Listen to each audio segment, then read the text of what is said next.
All right, what did I find when I did K2CR2O7? What was the purpose of doing all those steps? What was I trying to find? What was I trying to find? The empirical formula. I was trying to find the empirical formula. So what do you call this thing? The empirical formula. So when the problem says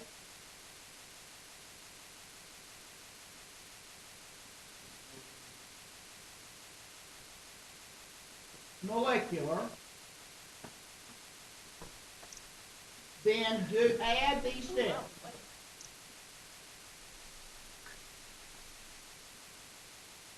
Okay. So if I read the problem, like on number 5 on page 233, the molar mass of a compound is 92 grams per mole. Erase this, get that away.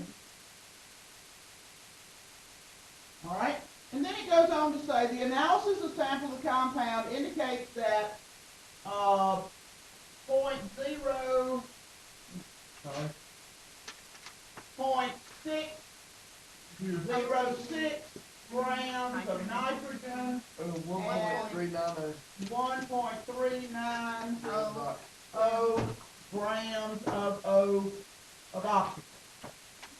Then it goes on to say, find its molecular formula. So the problem says molecular.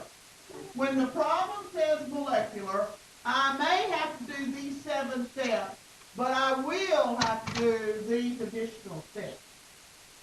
If it told me molecular and it says the empirical formula is, do I need to do all these steps if I already know the empirical formula? If I already know the empirical formula, I don't have to do these steps, do it? In this case, do I know the empirical formula? Does the question say empirical formula is? No. So I don't know it. So the first thing I need to do is find it. Find the number of moles. So 0.606 grams of N, 14.01 grams N. What? Okay. 1 mole N equals, somebody will be calculating that for me while I write down the next one, 1.390 grams of O and 16.00 grams O, 1 mole O equals. So what's the first one?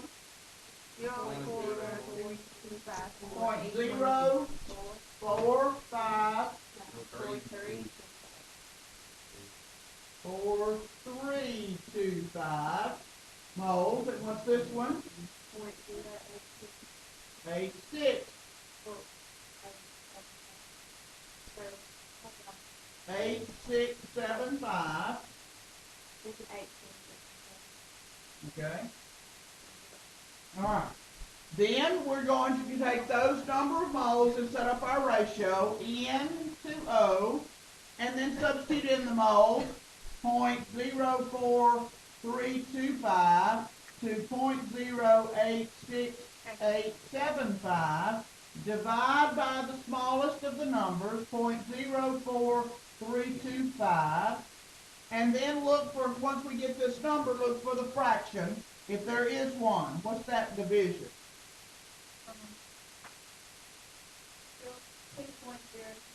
2.00. No matter what it is after that, it's going to round off to 2.0, isn't it? So I'm good to go.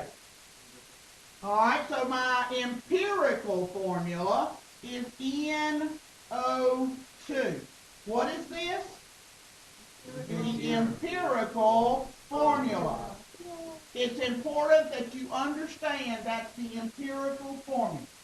Now I'm going to talk about empirical formula and empirical formula mass. Okay? What do you think the difference is? Empirical formula mass is a mass. It's grams. And how do you get formula masses? You add stuff up. Okay. So step 8 is to calculate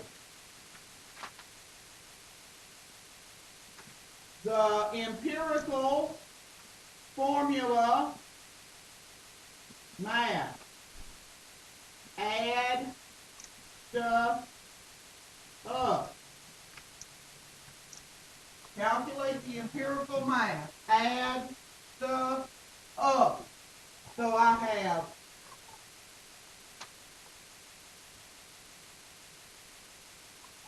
N, I have one of them. They're 14.01. I have oxygen, there are two of them at 16.00.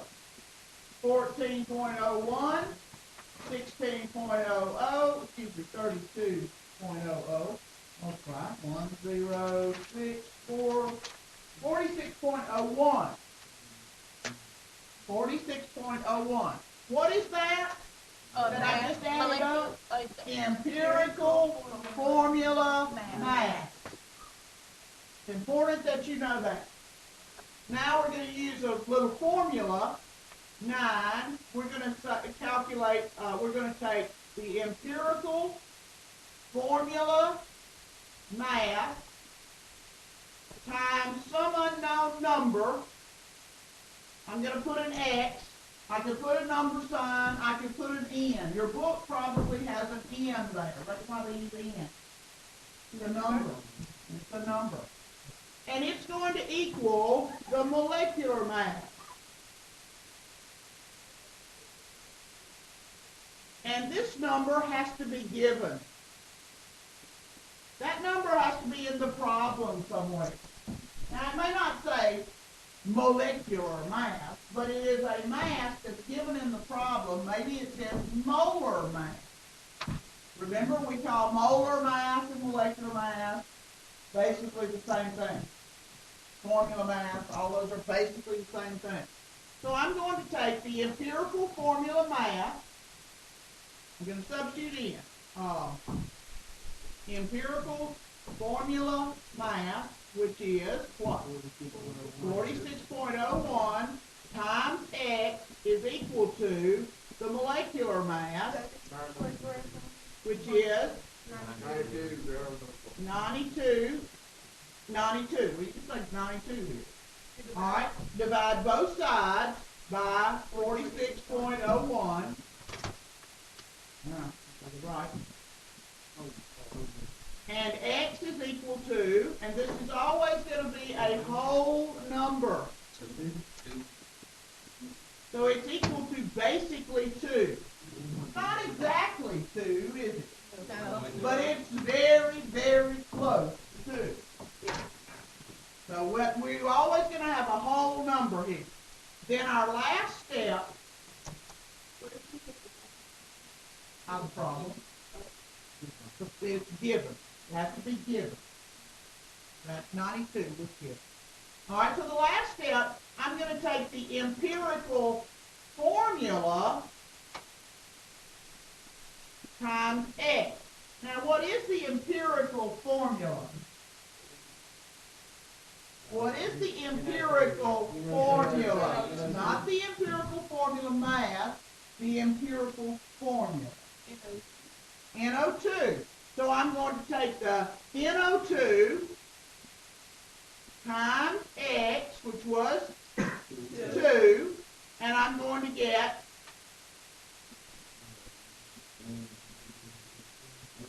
N2O4.